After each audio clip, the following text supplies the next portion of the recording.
Here is a 5-minute workout to get you working the full body, really focusing on the big muscles. It may raise your heart rate a little bit, but the real key here is to get the big muscles activated and working in 5 simple moves. We're going to do 50 seconds work, 10 seconds change, quality over quantity. So it's not about doing as many moves as you can, it is really about doing the best move throughout the movement. It doesn't matter how many reps you do or whether you're keeping up with me, it's really about making sure you're working as best you can.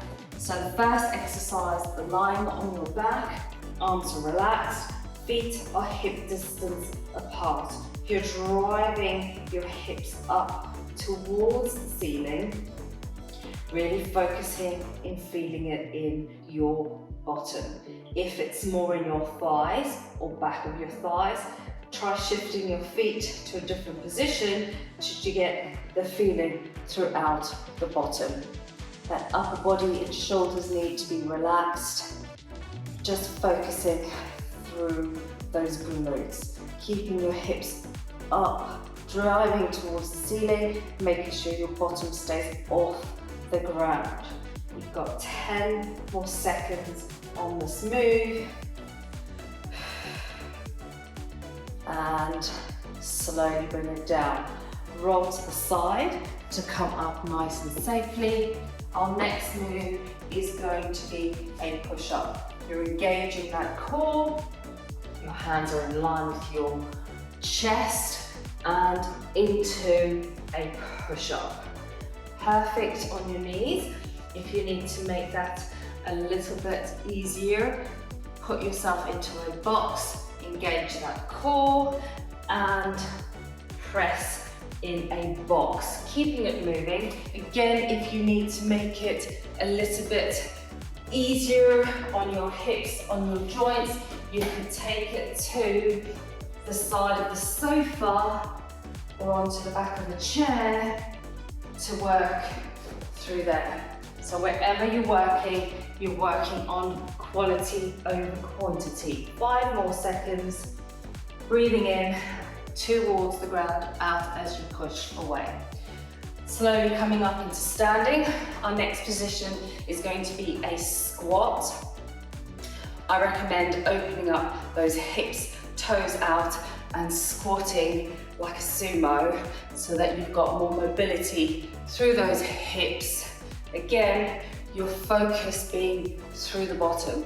If it's all in the thighs, you want to focus on sitting back a little bit more into your heels. So keeping that squat movement going, breathing throughout it.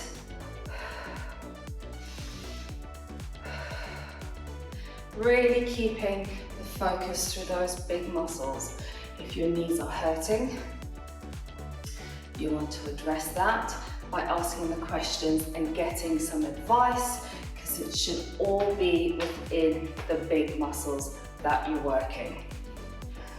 Next exercise, going back to the upper body, we're going to work through the mid-back. I'm going to show you standing initially, and then we're going to take it to the floor. We're going to take it into a skydive.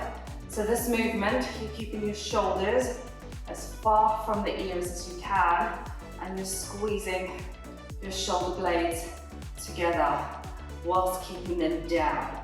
So if you like to make it harder, you're laying on the floor, you're completely relaxing your lower body, and you're doing the same thing we're doing standing without activating that bottom. Your bottom stays relaxed. It's just the muscles in the center of your back that are squeezing up. Still breathing, 5 more seconds.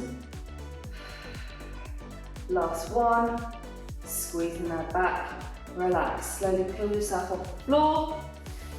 Last exercise, we're gonna split this one. 25 seconds work and then changing. Find the leg that you find is less balanced. You start with a short balance and then you're stepping back and drawing it in. Stepping back and drawing it in. So you're staying on the same leg for 25 seconds. If you struggle with the balance, use something to support you, that is fine. Again, the work needs to be in that bottom. If you need to, we're switching legs. If you can just switch, perfect. You want to make sure you started on the leg that is less balanced. If you find that that is giving some difficulty in your knees and helping you balance isn't enough, just do a balance for as long as you can, as opposed to moving into the reverse lunge. That is your 5 minutes even, 5 minutes work. You've worked the full body. If you wanted to work for longer, stop and repeat.